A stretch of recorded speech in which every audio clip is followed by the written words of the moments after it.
Hello friend, welcome back to my channel. আশা করি তোমরা সকলে খুব ভালো আছো, আমিও খুব ভালো আছি। আজকে রবিবার, আর রবিবারের মেনু তোমার সাথে শেয়ার করছি। মানে দুপুরে কী রান্না হলো।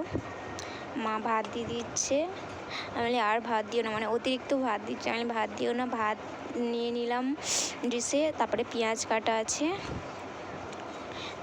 তারপর ঢেঁড়স আলু চচ্চড়ি। তোমরা কেউ ভিডিওটা স্কিপ করবে না বন্ধুরা, প্লিজ পুরোটা দেখার চেষ্টা করবে।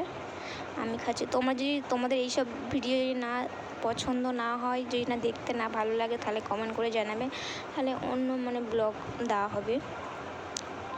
এখন আমি ঢেঁড়স আলু চচ্চড়ি দিয়ে ভাত খাচ্ছি,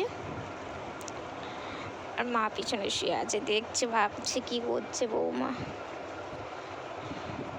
বেশি কিছু রেসিপি হয়নি রবিবার, তাতে কী হয়েছে, বেশি কিছু রেসিপি হয়নি। ঢেঁড়স আলু চচ্চড়ি, আর এই মাংস নিয়ে নিয়েছি, মাংসের তরকারি আর ঢেঁড়স আলু চচ্চড়ি আর ভাত। মা বলে তুমি যা খাবে নিয়ে নাও, আমি হাড় আর মাংস খেতে একটু পছন্দ করি, ওই জন্যে মা বলে তুমি যা খাবে, যেরকম খাবে তুমি নিয়ে নাও বলে খাচ্ছি। পাখিকে আগে খাইয়ে দিয়েছি, পাখি ওকে তো খাইয়ে দিতে হয়, পাখি খাওয়ানোর পর আমি তারপরে বসে বসে খাচ্ছি। ওকে না ভাত দিলে 12টা 1টার মধ্যে ডেকে কি ডাকবো, টাইম ধরা